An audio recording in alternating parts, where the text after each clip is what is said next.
Assalamualaikum warahmatullahi wabarakatuh.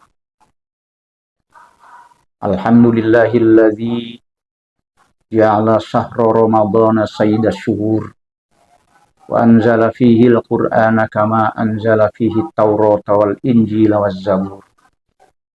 Asyhadu an la ilaha illallah wahdahu la syarikalah wa asyhadu anna Muhammadan 'abduhu wa rasuluhu 'allamana dinal Islam fi kitabihil karim al-Qur'anil 'azim.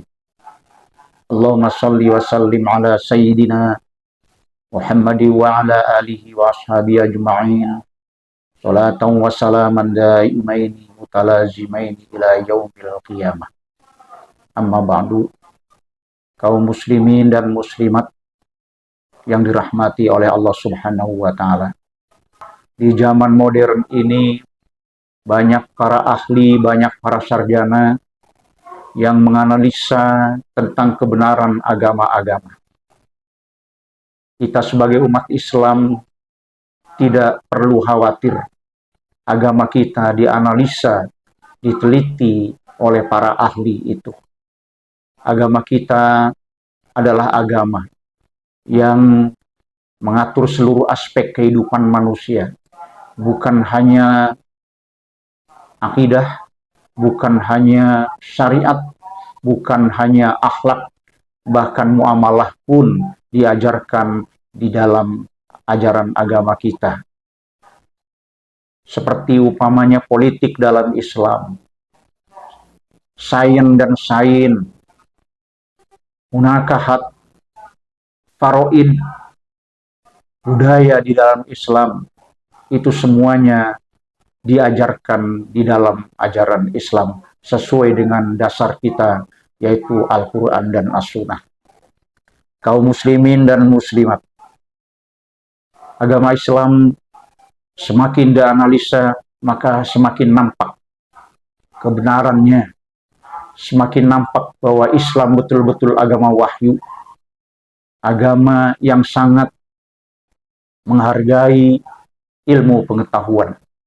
Makanya kata Nabi Muhammad SAW pernah bersabda, al-ilmu hayatul Islam wa imaduddin.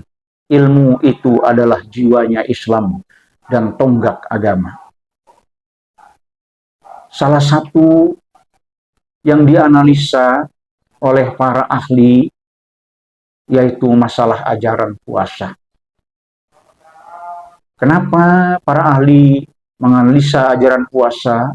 Ya, ingin tahu apa sih hikmah puasa yang dilaksanakan oleh orang Islam itu. Bahkan dalam hal ini Rasulullah SAW pernah bersabda, sumu tasihu, berpuasalah, niscaya kamu akan sehat. Para ahli ingin meneliti, apa betul dengan puasa itu badan kita akan sehat, jiwa kita akan sehat? Mari kita bahas masalah ini. Profesor Huxley pernah menyatakan bahwa sains atau ilmu yang sebenarnya dan agama yang sebenarnya adalah kembar. Manakala keduanya terpisah, maka keduanya sama sekali tidak bermakna. Kaum muslimin dan muslimat yang dirahmati oleh Allah Subhanahu wa taala. Dalam hadis lain, Nabi juga pernah bersabda, alaikum bis-shaum fa innahu mahsanatun lil uruqi wa madhhabatun lil asri. Hendaklah kamu semuanya berpuasa, maka sesungguhnya puasa itu bisa memperbaiki urat-urat saraf kamu dan bisa mengobati berbagai macam penyakit. Kaum muslimin, sebenarnya bukan hanya sekedar puasa yang ada hikmahnya, yang punya hikmah yang berkaitan dengan kesehatan, tapi ibadah-ibadah yang lainnya, seperti ibadah sholat, ibadah zakat, juga larangan-larangan seperti kenapa kita dilarang makan daging babi, kenapa ketika istri sedang menstruasi, sedang haid, kita tidak boleh bercampur. Semua itu kalau dikaji secara kesehatan, secara kedokteran, semuanya sangat berguna. Ada hikmahnya bagi kesehatan kita. Dalam Al-Quran sendiri disebutkan dalam surat Al-Isra ayat 82. Wa nunazzilu minal Qur'an ma huwa syifaa'un wa rahmatul lil mu'minin. Dan kami turunkan Al-Quran, apa yang menjadi obat dan rahmat bagi orang-orang yang beriman. Puasa atau saum yaitu menahan diri dari perbuatan makan dan minum pada siang hari. Ketika kita berpuasa, makanan dan minum itu masuk ke lambung kita hanya 50%. Yang masuk ke lambung setiap kita makan, setiap kita minum, itu bukan hanya semata-mata makanan dan minuman, akan tetapi kuman-kuman penyakit pun, termasuk virus, bakteri, itu masuk ke lambung kita. Oleh karena itu, dengan puasa ini adalah salah satu pencegahannya.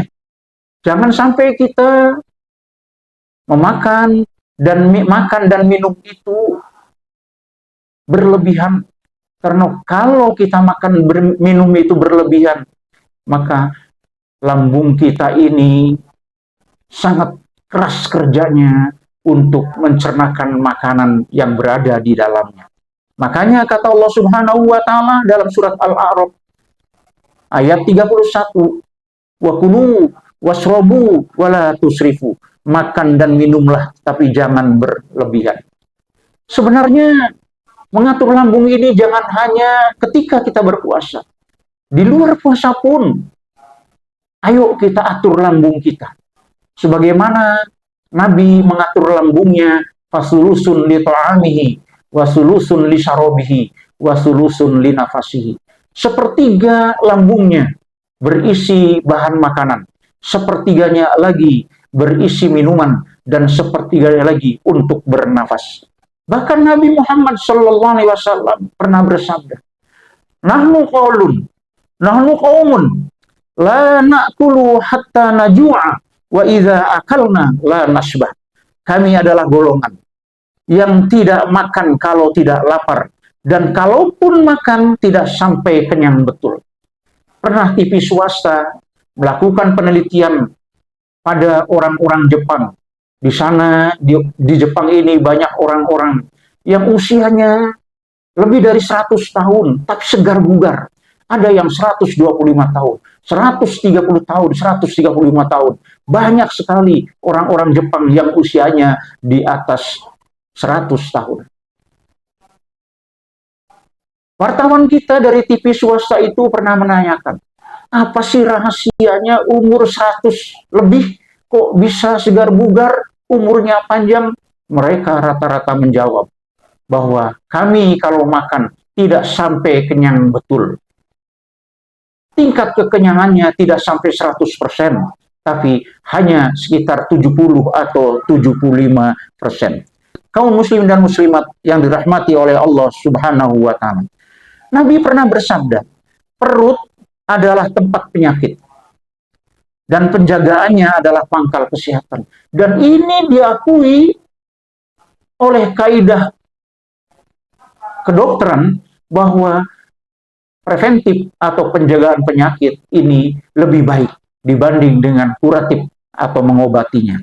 Begitu juga Khalifah Umar bin Khattab pernah berkata, tahan dan kuasailah nafsu lambungmu, karena dialah yang merusak jasad, yang mendatangkan penyakit dan menyia-nyiakan sholat. Kaum muslimin dan muslimat yang dirahmati oleh Allah Subhanahu wa ta'ala. Ilmu dan akal. Nah, juga pernah menyatakan dalam hadisnya, ilmu dan akal tidak mungkin ada beserta lambung yang penuh dengan makanan. Begitu juga dalam hadis lain. Janganlah kamu matikan hatimu dengan banyak makan dan banyak minum, karena hati itu laksana tanaman yang dapat juga mati bila mana kebanyakan air.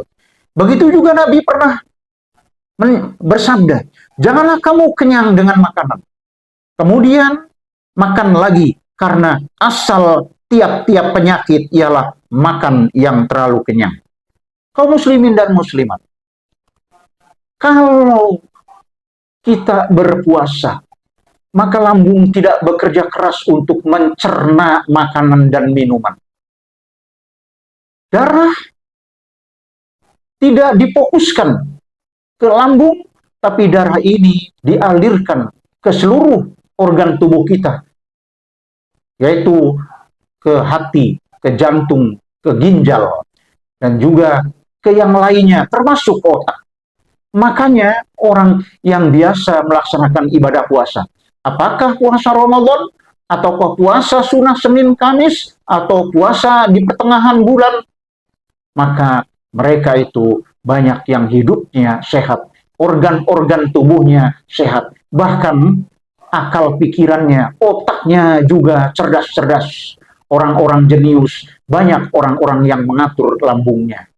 Banyak para pelajar, banyak para santri yang berprestasi baik, mereka adalah anak-anak yang ahli puasa. Kaum muslimin dan muslimat, seorang sarjana barat dari Jerman, Dr. Otto Bettinger, beliau pernah mengadakan penelitian dari 2.500 pasien, dan beliau mengambil suatu kesimpulan bahwa dengan puasa, satu, puasa bisa memperbaiki sel-sel baru. Dua, puasa mempengaruhi darah dan menyebabkan zat lemak yang ada di dalam darah menjadi normal. Tiga, puasa menyebabkan turunnya temperatur badan. Empat, puasa membuat denyutan jantung menjadi normal. Lima, puasa mempengaruhi banyaknya zat asam dalam mah dan memperkecil pencernaan. Tujuh, puasa mengurangi kegiatan kelenjar kelamin sehingga nafsu syahwat, nafsu seks menjadi turun. Dan yang delapan, puasa mengurangi pekerjaan kelenjar gondok dan memperkecil sel-selnya. Kaum muslimin dan muslimat yang dirahmati oleh Allah Subhanahu wa Ta'ala, demikianlah saudara-saudara analisa para cerdik pandai tentang hikmah ibadah puasa bagi kesehatan badan. Jadi ibadah puasa ternyata sangat besar manfaatnya bagi kesehatan tubuh kita.